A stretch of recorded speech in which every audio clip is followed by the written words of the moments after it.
You got it. You start it this time. I did last time. Are those women's glasses? Okay.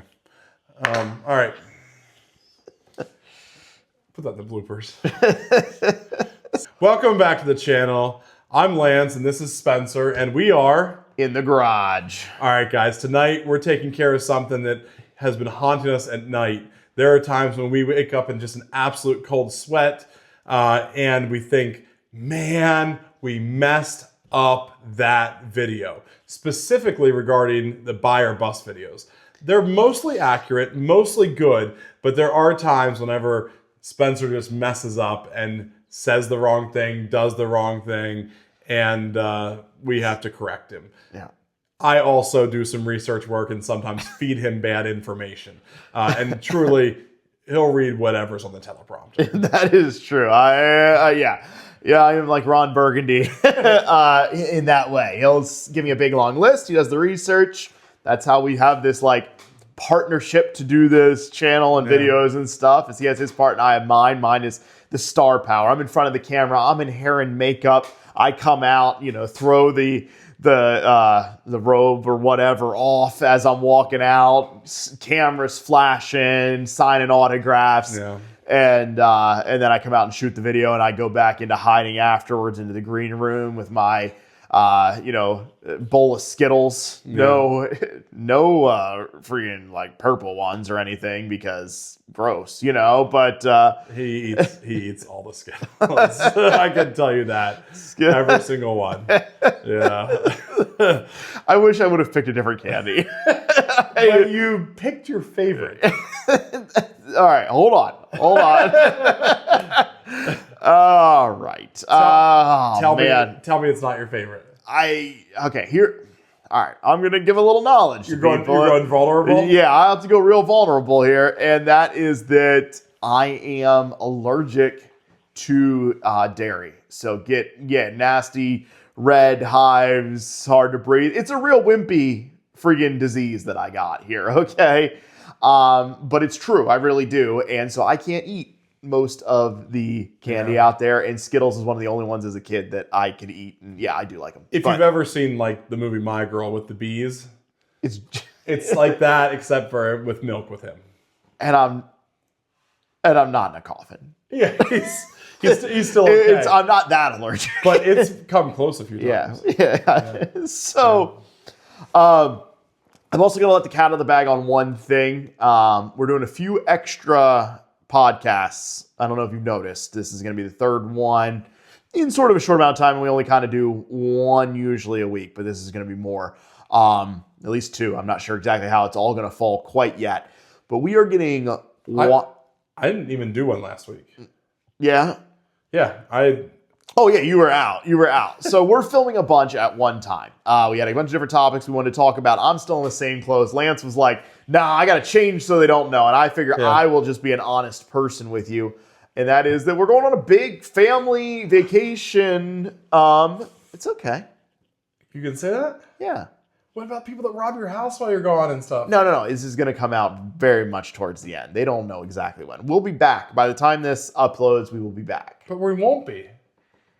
We will be. Okay, we will be. All right? Okay. I'm nervous for my stuff. But our sister is coming and family and everybody. We're going on a little trip for just a few days. Yeah. So we're behind on videos to put out, to get one out every day at 3 p.m. We're ahead on videos. Well, we're way ahead, but it's a very short trip. Yeah, for the cruise, it's going to be. This is so far. You've messed me up so much in what I was trying to say. I'm sorry. Go ahead. Just start over again. I don't even know where we are. Okay, but that's okay. Anyways, we're going away, trying to get ahead on videos so we can still put one out every day. And so that's what we're doing, and why it might be a little bit different this week. So that's what we're trying to say. Okay. But now let's hit this list and hit it hard. Okay. To figure out where the biggest mistakes are in the buy or bust. I'll talk about some highlights too as we go. The main highlight is my Chrysler 300. The 300C was my first buy or bust video. It was a car I personally had.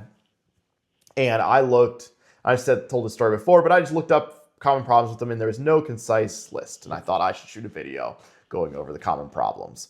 And that is our most successful one. Has nearly 500,000 views. It does still really good every month, which 500,000 views isn't crazy in the world of YouTube, but it's quite good for my channel. We have several other ones in the 200, 150, over 100,000, and then lots in the 50, 60,000. So, which any video for me that gets 40, 50,000, I'm like pretty happy with the size of our channel. So, basically, if you can match subscribers, that's doing like real good. And so, yeah, we try to pump out as many of those as we can because of the success of them, and not that they're the most exciting thing ever, but I have made some errors along the way, and I've had to do little asterisks, pinned comments, things like that as we go. So I'm going to look through this list here, and we're just going to talk about some of the ones where we messed up. Maybe my decision was different. I don't know. Our first several, I think I did a really good job on, because I wasn't doing them that often. I could really dedicate a ton of time to figuring it out. My first one where I really messed up. Hummer H2. Yeah, now, I just saw it. It did not mess up anything fundamentally for the videos, but I had two big errors. My issue was that I thought the Hummer H2 was essentially exactly the same as a 6.0 Chevy 2500.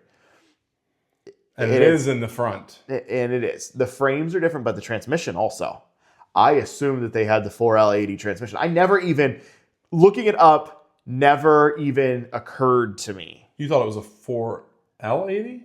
A 4L80 instead of 4L60. 4L, oh yeah. 4L60s in the 1500s. Yeah. 6.0 trucks and SUVs have the 4L80, which is what I assumed they would throw in to the H2. Yep. Never researched it because I just thought I knew. I never knew that I needed to question it. Okay. And it is the 4L65 or something. It's like a slightly heavier duty of the 4L60 transmission. I actually don't still to this day know that much about it, other than I think it is a little more reliable than the 4L60 transmissions, which are known to have some issues. Yeah. And then the frame. The frame, I knew that the frame was different than the Tahoes and stuff like that in it, and I don't remember exactly what I said, but I said the wrong thing. They do use different sections from different vehicles. It's a little bit of a Frankenstein. Yeah, it's a Frankenstein frame, and I think the center is their own. Yeah. And then the two ends, like one's a Tahoe and the front's a truck or something. I don't remember all of it. The front is absolutely a 2500. I will swear that right now. But like it is an HD truck front end. Right. So it just used a bunch of different stuff, and I got it wrong. 100% got it wrong. That was the first one where people started commenting. The transmission, I was actually the most embarrassed about on that. Truly, I was like, shoot, I should not have messed that up. Okay. See any others here? Yeah, I think we better talk about, let's see here, because these are in the order of not age, but of views. The Explorer, I'd probably change my decision on. Okay, let's talk about that. Yeah.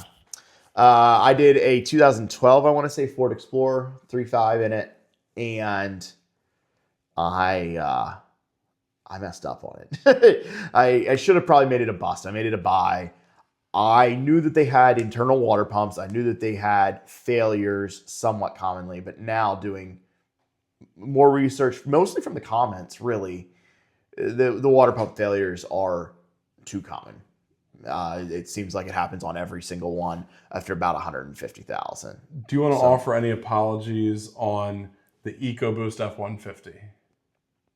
For the 2.7 versus 3.5, or just the fact that people believe that the engine that you reviewed there, which I think was the 3.5, yes, is somehow robust and amazing, and that you made it a bust for it being an EcoBoost. No, I feel good about that because that was an early EcoBoost, and I think it had a bunch of I think it had turbos and stuff. That particular truck did. Yeah, but overall, no, I stand by that. Okay, I stand by that. Okay. And one thing I did kind of misstate, I kind of gave the guy a smart comment. I don't remember exactly what I said, but I said the 3.5 and the 2.7 EcoBoost engines were similar. And I think at the time when I was shooting it, I really did think that they were quite similar engines, and they're not. They are both twin turbo V6s, so they're similar in that way, and they're both called EcoBoost. Yeah. Architecture. But the different. actual build is different. And I don't think when I was shooting that, because I've never reviewed a 2.7, would love to. I wasn't researching a 2.7, so I just didn't know. And I think I just, again, kind of assumed that they were more similar than they were. I don't feel too bad about that one, really. But it was something I learned from the comments. But I don't think I really said it wrong either. So I did a fact gathering mission on a Toyota Venza. I was supposed to pull a lot of information about the Toyota Venza, and one of the things I said about it was that it had a certain amount of towing capacity, and I had the wrong number. And according to everybody else that owns a Toyota Venza or whatever, apparently they can tow anywhere up to 25,000 pounds. Like they make a gooseneck attachment for it or something. No. The reality is somebody said that the number I gave was way too low. And you said 1,000. And when researching it, there are some configurations in which I think 1,000 was like all they would recommend because it did not have the right cooler or wiring harness or button or something like that. But it wasn't like that, like the frame could not have a U-Haul hitch bolted to it and actually tow more. So pretty much factually wrong. Like it actually can tow more than 1,000 pounds. So I would also say that I made that one a bust. It's the only Toyota that was a bust. And I will say that particular car drove terrible. And I should probably drive a better one, because now the only thing I would say is that and that's what led to my decision. And it was a weird car. Like it was a Frankenstein car, really.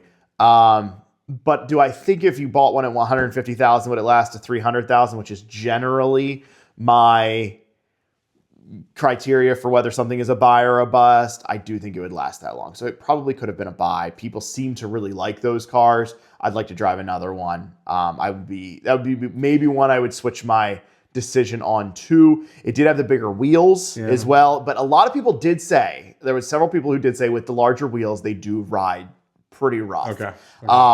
And there's two Toyotas that I've driven that I was unimpressed with. The 4Runner and the Venza. And I made the 4Runner a buy, probably because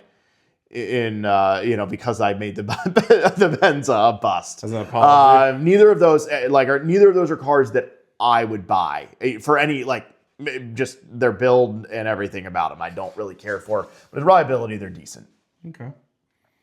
Oh, those are all rock solid ones.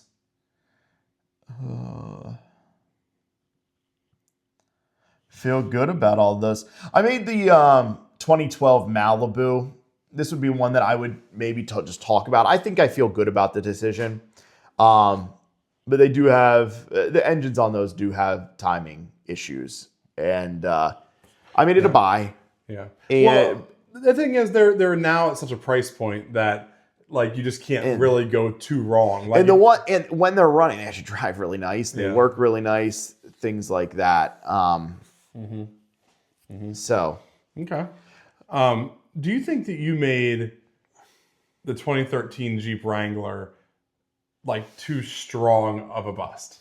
Were you too hard on the Jeep Wrangler? I would have to go back and watch it directly. I can see by the likes versus dislikes number, it seems like a lot of people do disagree with me on that one. It's one of the lower, it's still 91, 92%, but it's one of the lower percentages. Yeah, I think, it's a bust. It is a bust, for sure. Yeah. So I don't feel too bad about that one. As long as I kind of got the overall decision right, I feel good about it. We had two VWs with diesels. Yeah, I feel good about those too. I feel good about those. Because people that have those love those. People say that these are the best car ever, and it's usually construction guys on the way to work. Yep. Those are the guys that love them. So 2021 Tundra, that was a buy. stand by that. There has been a couple people who have popped in and said about coolant valley leaks in them. I think that was an older problem in the trucks too. And it seems like some of these newer ones had it. It's not something that came up at all in the research. What's the coolant valley? Or in like, it's in the center of the valley. Yeah, valley right of the where engine. the starter is.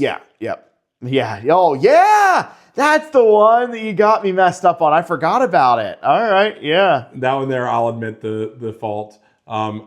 Truly, I could type the same information into my phone again today, and it's very likely I would get the same result. But there's something wrong with the common problems algorithm of search results that gave me that the starter on that engine was under the intake manifold. It's because the older ones were. I know. But it should not, when I had the breakdown and was reading through it, it said 4.7 or 5.7. Yeah, it said 5.7. It should have been 4.7. Yeah. So, but yeah, I gave Spencer bad information. The 4.7 has it under the intake. The 2021 with the 5.7 does not. It's down beside the engine. However, still a pain to get to. Yeah, everyone said the difficulty didn't change. Yeah. Okay. Yeah, the Escalade. Say about the Escalade. Did we get there yet? We didn't, right? There's an 08 Escalade. Yeah, what do you want to say about that? 08 Escalade should have been a buy. I think I got in my head on that one about maybe the newer ones with active fuel management and stuff. But then I reviewed a Silverado 1500 with the 6.2, same engine, but with active fuel management. And I made that one a buy. And I feel okay about that. But the only thing I'll say is we kind of had some contrition about that. Like we weren't sure what to do. Yeah. And I will say that the Silverado is just a basic truck. Like it's a truck that does truck things. And even with active fuel management, I feel like it's a buy because it's just like a Silverado pickup truck and it's just a basic truck. And the Escalade, even though it didn't have the active fuel management and the engine was rock solid on it, it is surrounded by a vehicle that can just be plagued with like electronic, it's just little stuff. The issue with that year, and this is kind of where my thing came in, but if I bought one with 150, do I think powertrain wise it would last a 300? I do. And they're cheap. Like you get a lot of vehicle there, man. Right. But my issue is that like the chrome peels. The paint is thin and burns through. The interior components break. The chrome peels off the door. Like the overall driving, honestly, for the Escalade, it drives too much like a friggin' Suburban. Like, and I don't hate how the Suburban drives, but they ride the same. And then air suspension faults specifically with the Escalade over like talking about a Suburban or a Tahoe. Liftgate's not working. It's a lot of little stuff. Some of the nicer ones. And that was the reason I went that way. And afterwards, I was like, it's still a heck of a lot of car for the money. And if someone needed a car just to go somewhere and actually kind of look presentable, as long as your chrome and not peeling and your hood isn't, it'll last you a while for a pretty cheap price. My problem is though, still, because I'm really not willing to like you can switch it to a buy in your head if you want to. The bust spot for me is I'm a Cadillac guy. I've had a lot of Cadillacs, and every one of the SUVs I've ever had, like the large SUVs, the ones that are built on Escalade essentially, have had interior and just trim and things like that just feel played out, tapped out, and I can get in a 300,000 mile like DeVille, and it still feels like luxurious and supple and nice and whatever. And the SUVs, specifically like the full size SUVs, just feel tapped out when they hit 200,000 miles. But that's neither here nor there. I would probably still drive it, but I'm okay with it staying a bust. It is close. Because it's tough. I'm still conflicted a little bit. Okay. I would actually change the 4Runner too, or maybe change the 4Runner. To a bust. I know. The rust. It's the rust. The driving, the one I was in had some suspension stuff done to it and things, so I don't really want to go with the driving experience, which wasn't good. The interior in those were terrible. Yeah, it makes no sense. My head was hitting the ceiling and I'm 5'9". I don't know how you lay down. The closest car that I've ever sat in that reminded me of the 4Runner from like, I'm talking like me inside the vehicle, not like where I sat on the road or anything like that, not the elevation, but a Corvette. The way you sit in a Corvette. No, a Corvette's more comfortable. Well, sure. 100%. I agree. Yeah. But I'm telling you, I felt like that kind of like lay on, like You're sitting on the floor. Yeah, you're sitting like on like a sled. But somehow your head is still touching the ceiling. You got to lean the seat right back. Actually, I'll actually do one that is a car that I love and I think is one of the greatest cars. Okay. It's a different seating position, but kind of reminds me. The Grand Prix. The Grand Prix, you have to lean your seat back, otherwise your head hits the ceiling. The seats in that actually sit up too high. This one, your seat sits low like you're on the floor, and somehow your head still is hitting the ceiling. Like, I actually don't understand the dimensionally, but the rust issue. They're not covered by any warranty or recall. By Toyota, and it's pretty much all of them have holes through the frame if you're anywhere that there's salt. So, yeah. The one that I just kind of keep quiet about, but we're on a video, so I'll say it, is this guy makes like every Sienna it's on a pedestal by whatever, and that van has never excited me. I'm not saying it's a bust. Like, I think the track record kind of speaks for itself. Like, they're very reliable, but my goodness, it is one of the least exciting minivans, except for the one that I got in that was the like, it wasn't pinnacle, but like whatever, like the top of the line edition that like, it was like, had like the footrests and that was pretty fancy. But truly, every other one I've ever been in, I'm like, this is a stupid minivan. Like, there's a lot of other minivans. I don't love really the interiors on any of them. Okay, or the exterior. Well, yeah, they're ugly. Yeah, I'm talking. The newest ones are kind of okay. I haven't really been in them, but it's just the driving and reliability. I do think are heads and shoulders above everybody else. Okay. That's kind of widely accepted, so maybe just back off about it. So why they what? It's kind of widely accepted that they are the best minivan. Do you know what I just said? Extremely reliable. I'm not going to argue with that, but it's not a good minivan. What? Not a good minivan? Not a good minivan. Like, it has a wonderful powertrain. It has wonderful reliability. I do not care for its minivan-ness. Okay. Okay? Not sure what that means. Put in the comments down below what you think that means. Yeah. Or... All right. What other ones have you messed up here now?